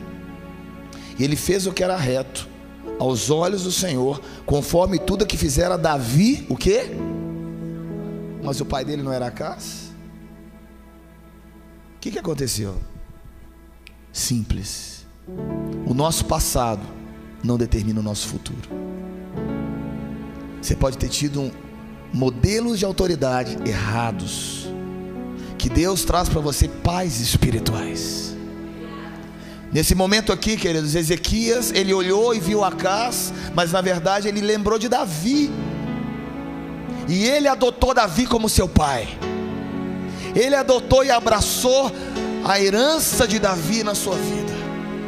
Não importa a sua origem, não importa seu passado, nem mesmo de pecados, nem mesmo de estrutura. O que importa é o seu futuro. Se você abraça seu pai. Mas Ezequias teve um pai. O seu pai era mau, Acaz, mas Deus colocou a herança. Deus colocou o que? Modelo de autoridade. Lembrou Davi. Davi era o modelo de autoridade dele. E isso, queridos, bloqueia Jezabel. Isso bloqueia a autoridade de manipulação. Vocês estão me entendendo? Isso bloqueia porque ele honrou o seu pai. E no momento que ele fez isso, aqui no capítulo 18, versículo 2, diz que ele fez conforme tudo. Ele olhava para Davi, ele lembrava de Davi, ele queria copiar Davi. Ele falava: Davi, ele fez isso, então eu devo fazer isso. Os valores de Davi eram esses, então eu vou adotar esses valores para mim. Não importa o meu passado, o que me importa é meu futuro. Não importa quem você já foi, não importa que você está amarrado, o que importa é o que você vai ser. O que importa quais são os modelos de autoridade, os valores, os referenciais que marcam a sua vida. Isso faz diferença no seu futuro. Você precisa desses referenciais, você precisa desses modelos, você precisa desses exemplos, você precisa desses pais. E aqui a Bíblia fala no capítulo 18, versículo 4, e esse tirou os altos e quebrou as estátuas. Primeira coisa que ele lembrou, falou: Davi não gostava de estátua, Davi não gostava de ídolos. Ele arrancou e deitou abaixo os bosques e fez os pedaços da serpente de metal que Moisés fizera, porquanto até aquele dia os filhos de Israel lhe queimavam incenso e lhe chamavam Neutzan. No versículo 5: o Senhor Deus de Israel confiou, de maneira que depois dele não houve seu semelhante entre os reis de Judá, nem entre os que foram antes dele. Uau! Ele confiou. Ele lembrou que ainda existem pessoas que confiam. Ele lembrou que ainda existem pessoas que se lançam. Ele lembrou que ainda existem pessoas que não medem esforços, não vendem o seu direito de primogenitura por nada nessa vida. Ele lembrou de tudo isso. E ele fez outras coisas. Ele continuou. No versículo 6 diz que ele se chegou ao Senhor e não se apartou dele, e guardou os mandamentos. Ele se achegou ao Senhor. Se achegou significa intimidade. Se chegar significa adoração. Adoração, queridos, que Deus quer trazer na sua vida é momentos que Deus vai poder tocar em você. Como eu falei, seja como um pai. Por isso que eu amo a música, eu amo a adoração, porque eu sei que é um momento às vezes que a gente se quebra na presença do Senhor. É uma estratégia que Deus coloca. E mais do que isso, é como se você se torna uma criança frágil. Você deixa de ser tira aquela capa exterior, muitas vezes de um título, de uma estrutura, e se torna uma criança frágil para ser tocada nas mãos do Senhor. Isso significa adorar o Senhor. Isso significa confiar no Senhor. E aí ele diz assim, ele guardou. E no versículo 7, assim foi o Senhor com ele, para onde quer que saia, se conduzia com prudência. Vamos descer aqui um pouco mais abaixo, no versículo 13, diz que Ezequias subiu a Senaqueribe, rei da Síria, e contra todas as cidades fortes de Judá, e as tomou. Senaqueribe, o inimigo, potestades, ele tomou de volta. Ele não se amedrontou com espírito de intimidação. Ele não ouviu as ameaças do mundo exterior, mas ele tomou posse daquilo que pertencia a ele. Ele restaurou o culto na casa do Senhor. Ele restaurou a cana quebrada, como está aqui no versículo 21. Tu confias naquele bordão de cana quebrada. Ele restaurou aquela cana que estava quebrada, mas não totalmente quebrada. Para a gente terminar, abra comigo aqui no capítulo 19, versículo 1, diz que aconteceu que Ezequias, tendo ouvido, rasgou os seus vestidos e cobriu de saco e entrou na casa do Senhor. E ele restaura o culto. Versículo 4: bem pode ser que o Senhor teu Deus ouça essas palavras. Faz a oração. E seus servos do rei Ezequias vieram a Isaías. Versículo 6: Isaías lhes disse: assim direis ao Senhor, assim diz o Senhor, não temos as palavras que ouviste. Queridos, o que Deus fez através da vida de Ezequias foi maravilhoso. Ele restaurou o culto e restaurou também a Páscoa. Ele restaurou um novo tempo, um novo tempo, um novo tempo. Eu creio que Deus te trouxe aqui essa manhã e durante esses dias, na minha opinião, para você reavaliar os seus pais espirituais. E pais espirituais transcendem até mesmo liderança, referências. Você pode prestar liderança a sua vida a uma pessoa, mas ter modelos também de autoridade, porque nós somos um corpo. A minha pergunta essa manhã é: você quer se tornar como uma criança vulnerável, tocável, tratável e imune aos espíritos de Jezabel? E você vai começar a saber a resposta de Deus no seu ministério, o fogo de Deus através da sua vida. Você vai começar a orar e as pessoas vão ser tocadas. Mas a primeira coisa, saiba quem você é em Deus. Não tenha medo de mudar aquilo que tem que ser mudado. Não tenha medo de abrir mão daquilo que Deus pediu você para abrir mão. Não tenha medo de perder para Deus. Uma coisa você não pode abrir mão, uma coisa só. Se vocês ouvirem tudo durante esses dias, se vocês se lembrarem disso, eu te garanto que a sua vida nunca mais vai ser mudada. Não abra mão da resposta de Deus na sua vida. Não importa o preço, não importa o custo, não importa o que você tenha que enfrentar, não abra mão da resposta de Deus na sua vida. O seu direito de primogenitura é inegociável, líderes.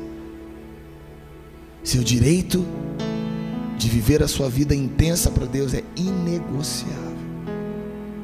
Davi foi chamado de homem segundo o coração de Deus, não porque ele era perfeito, mas porque ele não negociava a presença de Deus. Ele não negociava a sua vida com Deus. Vamos ficar de pé, irmãos. Uma nova história.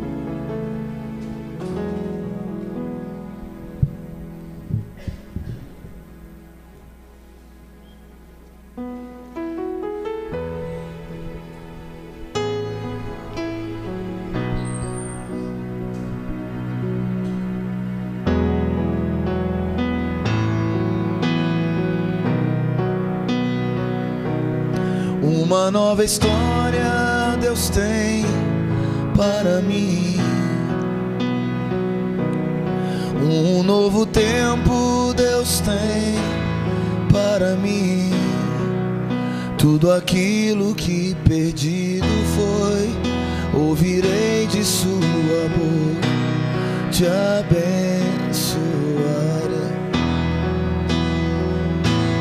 Uma nova história Deus tem para mim. Um novo tempo Deus tem para mim. Tudo aquilo que perdido foi, ouvirei de sua boca, te abençoarei. Uma nova história Deus tem para mim. Um novo tempo Deus tem para Tudo aquilo que pedido foi, ouvirei de sua boca, te abençoarei.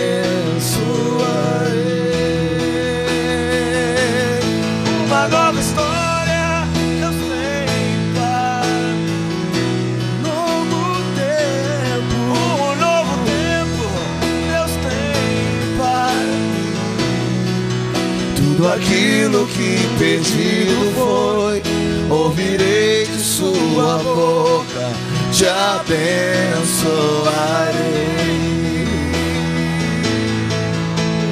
Deus tem o melhor para mim,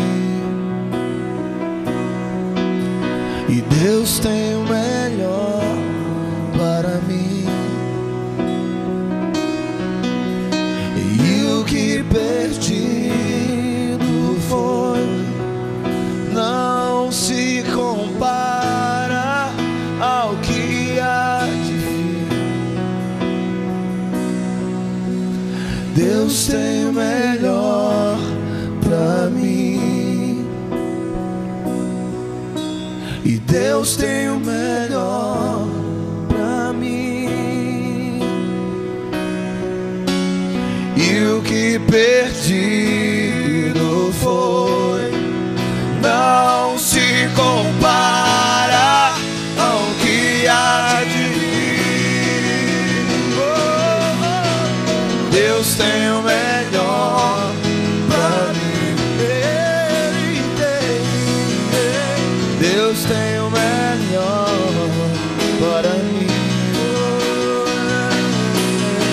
E o que perdido foi, não se compara com o que há. Ele tem. Deus tem o melhor para mim. Ele tem o melhor. Deus tem o melhor para mim. E o que perdido foi, não se compara com o que há de vir. Queridos, eu quero te convidar a você, nesse momento, fechar os seus olhos e avaliar o seu chamado, a sua vocação diante de Deus. Não importa seu passado, não importa seus pecados, não importa quem foram os seus pais, não importa se foi Acás. Ezequias abraçou Davi. O que importa é se você está disposto a fazer aquilo que está certo. Não importa o preço, não importa o custo. E eu creio que essa manhã Deus quer que você abra mão de coisas, talvez do seu passado, talvez de pecados, talvez de posições, de títulos, e trazer à existência a verdadeira vocação do Espírito na sua vida. Porque a unção de Deus só vai descer se você estiver encaixado na sua identidade, na sua vocação. Então nós temos que tirar toda a bagagem que está pesada demais. Às vezes você está andando de uma estrutura que está pesada. Deus está mandando você tirar esses pesos e deixar para você correr mais rápido. O mais importante é a vida do Espírito na sua vida. O mais importante é você fazer como Ezequias ele fez. Ele não olhou para o seu passado de Acás. Ele tinha paternidade, mas ele escolheu outra. Ele escolheu a paternidade de Davi. Os valores de Davi foram abraçados. Sem referenciais nós não conseguimos seguir a Deus. Sem referenciais nós não conseguimos passar e sermos descontaminados no meio de uma geração babilônica. É impossível. Potestade de Jezabel, Babilônia, Acás, seja o que for, aquilo que você chamar. você não consegue ser descontaminado, a não ser que você tenha referenciais. Marcos. Homens que são modelos na sua vida, modelos de autoridade genuínos, e acima de todas as coisas, que abraçam a presença de Deus, que abraçam a presença de Deus.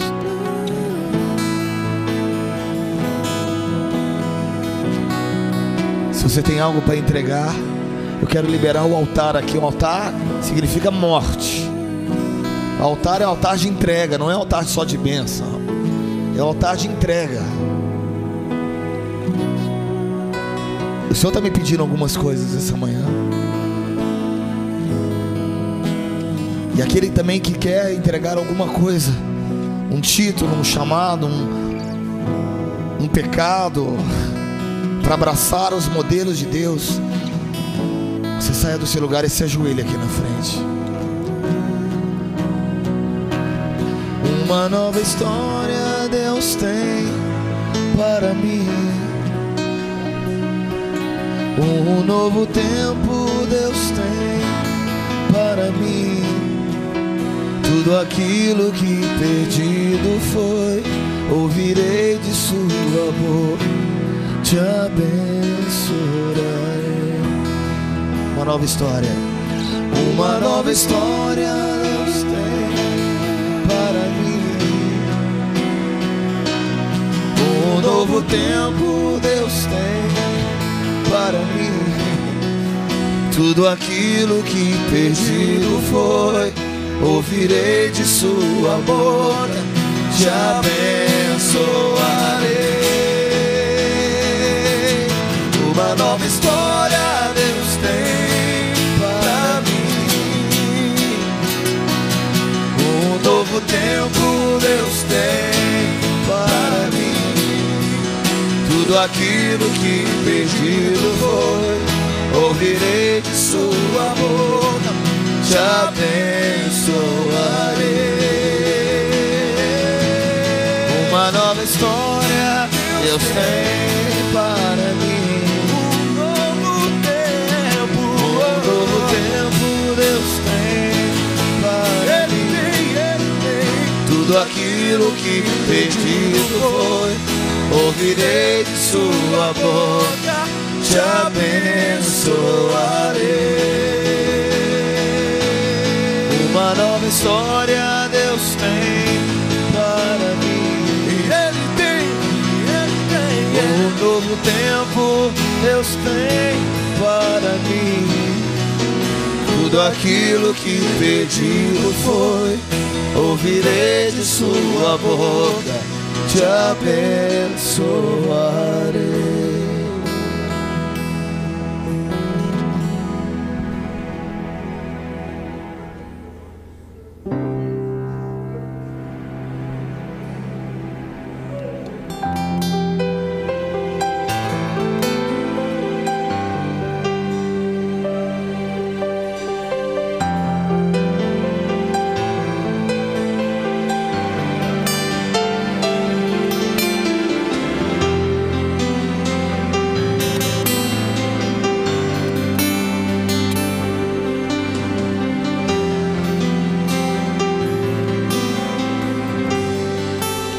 Eu sei que tem mais. Eu sei que existe mais de Deus pra mim. Que amor é esse? Que amor é esse? Que amor é esse? Eu não entendo. Maior que o amor de um pai, mais forte que o amor de um homem, mais profundo que um amigo. É o teu amor, maior que o amor de um pai, mais forte que o amor de um homem, mais profundo que um amigo. É o teu amor. Amor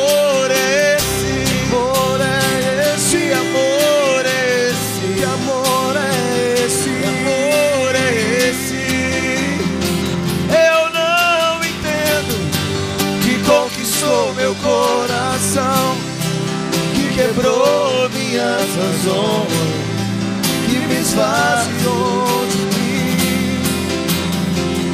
Foi o teu amor que conquistou meu coração, que quebrou minhas razões,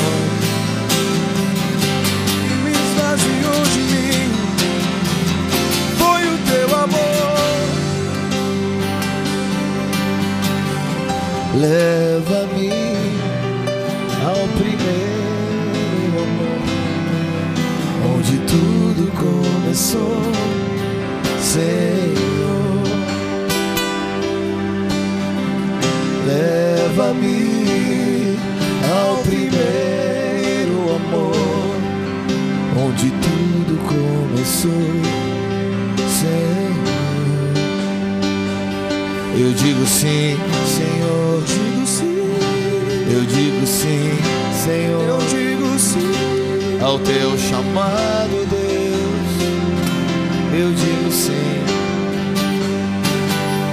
Eu digo sim, Senhor. Eu digo sim. Eu digo sim, Senhor. Eu digo sim a tuas promessas, Deus. Eu digo sim. Como na primeira vez, como no primeiro instante, como no primeiro olhar.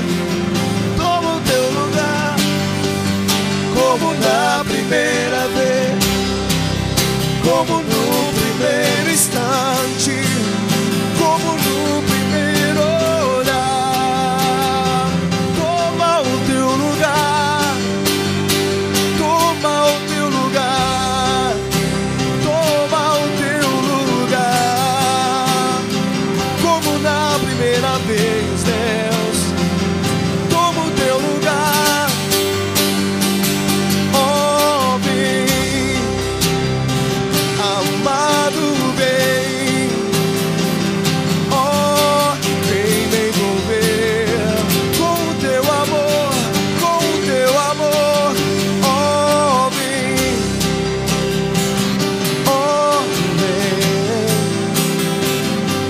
oh vem me envolver com o teu amor. Batiza o meu coração, batiza o meu coração, batiza o meu coração com teu amor. Batiza o meu coração, batiza o meu coração.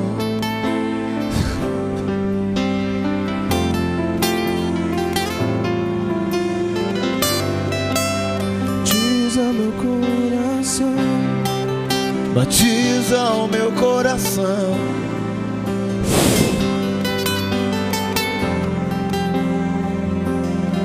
Com teu amor. Eu digo sim, Senhor. Eu digo sim.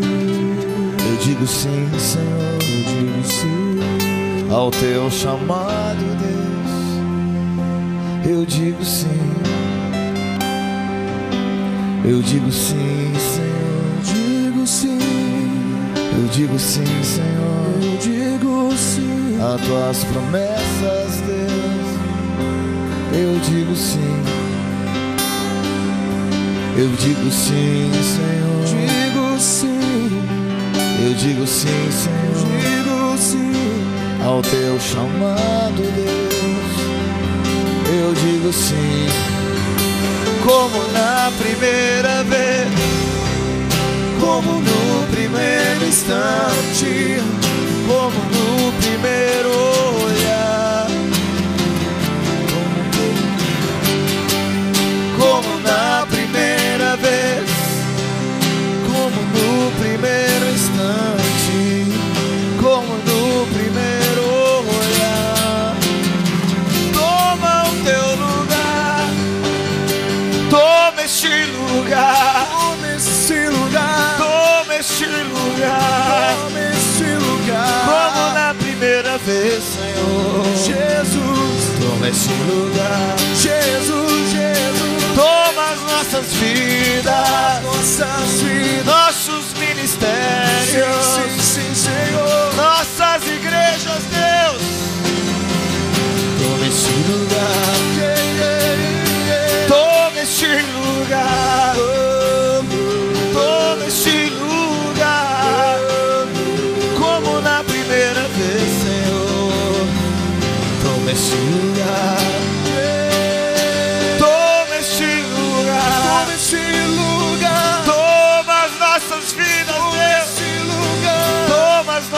vidas, Deus.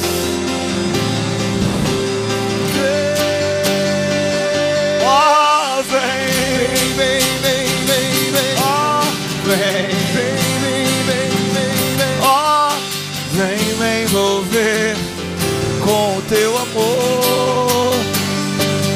Oh, vem, vem, vem, vem, vem. Oh, vem, vem, vem, vem. Oh, vem me envolver com o teu amor. Batiza o meu coração, batiza o meu coração.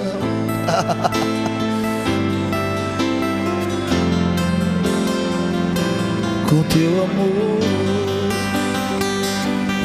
coração. Toca, Jesus.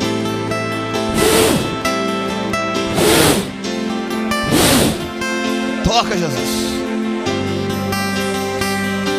Oh, vem. Oh, vem. Oh, vem me envolver com o teu amor. Oh, vem. Oh,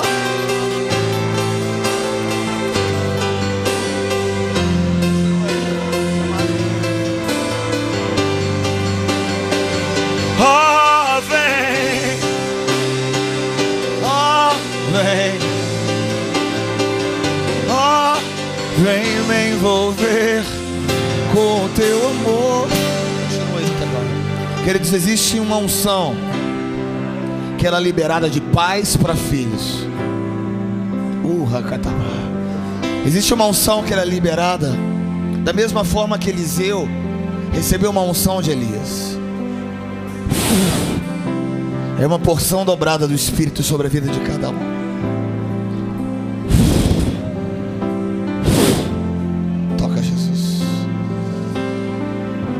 Eu quero te convidar no seu ministério, você levar essa unção. Quero que você fique de pé no teu lugar. Dê a mão para a pessoa que está do seu lado. Nós vamos orar por você.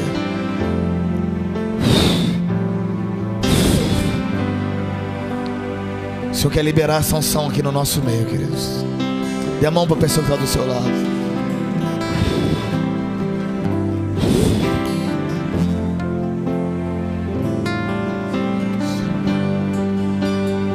Toma este lugar, toma esse lugar, toma as nossas vidas, toma esse lugar, toma as nossas igrejas, Deus.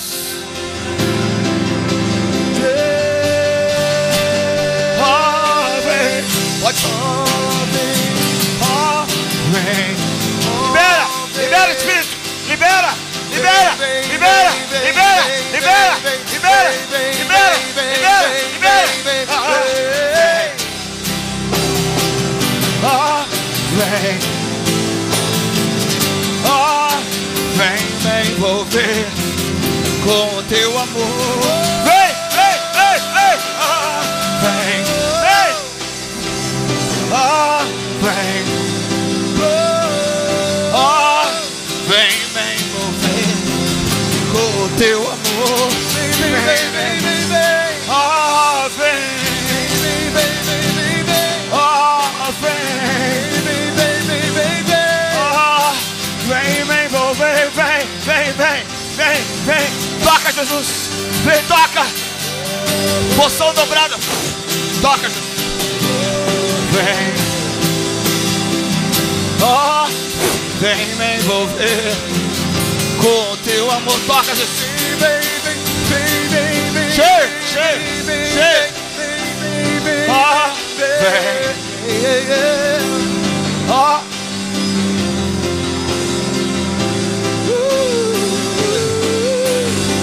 Toma este lugar, toma este lugar, como na primeira vez, Senhor. Toma este lugar,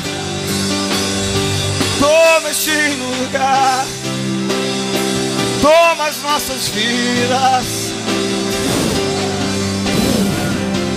Cheio do Espírito Santo, cheio, cheio. Leve essa unção. Vem, vem, vem, vem, vem, vem. Cheio, cheio, cheio, cheio, cheio.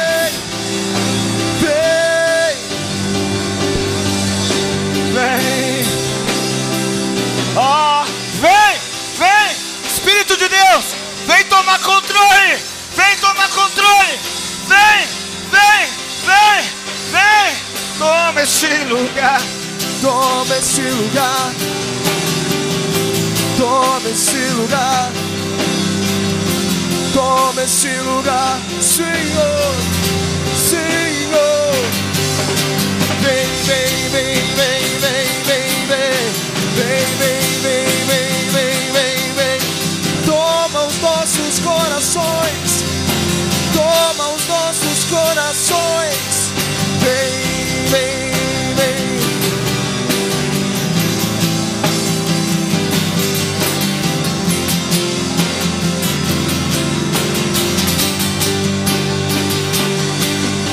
Toma esse lugar, toma esse lugar, toma esse lugar, Senhor. Toma esse lugar, toma esse lugar, toma esse lugar, Senhor.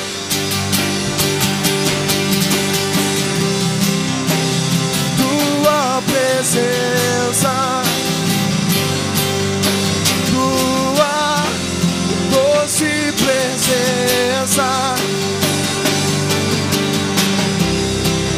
doce Espírito, doce Espírito, toma esse lugar. Toma esse lugar, toma esse lugar, Espírito Santo. Toma esse lugar, toma esse lugar, toma esse lugar.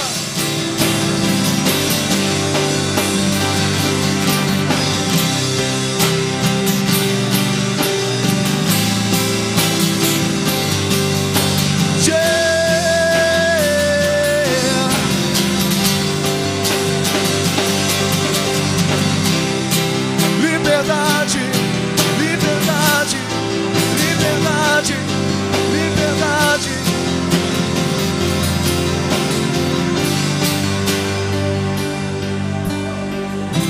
Liberdade, liberdade, liberdade.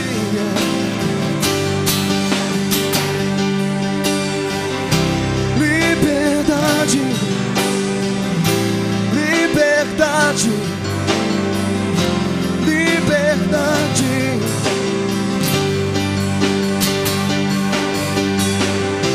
Liberdade, liberdade da religiosidade, da religiosidade. Liberdade, liberdade, liberdade do controle, liberdade do controle, liberdade, liberdade, liberdade, liberdade, liberdade,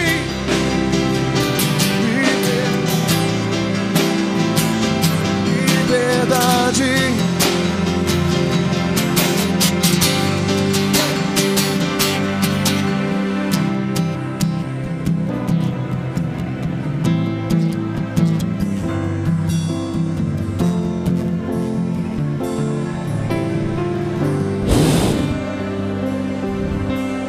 Vem,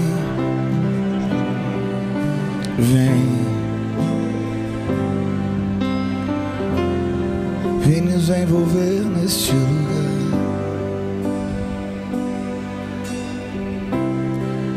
Vem nos envolver com tua glória.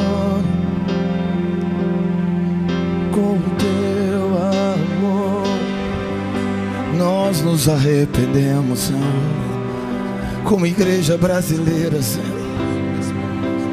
líderes representados nessa nação, de todas as vezes que nós nos contaminamos com aquilo que não é da Tua presença, Senhor. Tem misericórdia de nós, Jesus. Nós temos pecado, Senhor.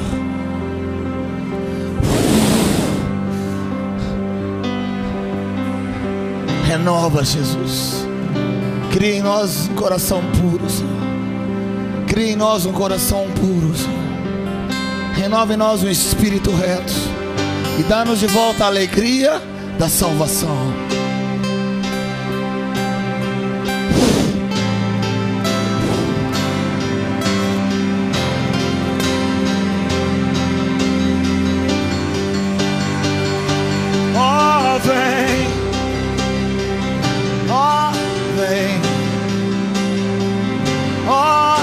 Vem me envolver com o Teu amor. Oh, vem. Oh, vem. Oh, vem me envolver com o Teu amor. Vem, vem, vem, vem, vem, vem. Oh, vem, amado, vem. Oh, vem, precioso, vem. Vem me envolver com o Teu amor. Vem. Batiza o meu coração. Batiza o meu coração. Batiza o meu coração. Jesus. Batiza o meu coração. Batiza o meu coração. Batiza o meu coração. Jesus, eu digo sim, Senhor. Digo sim. Eu digo sim, Senhor.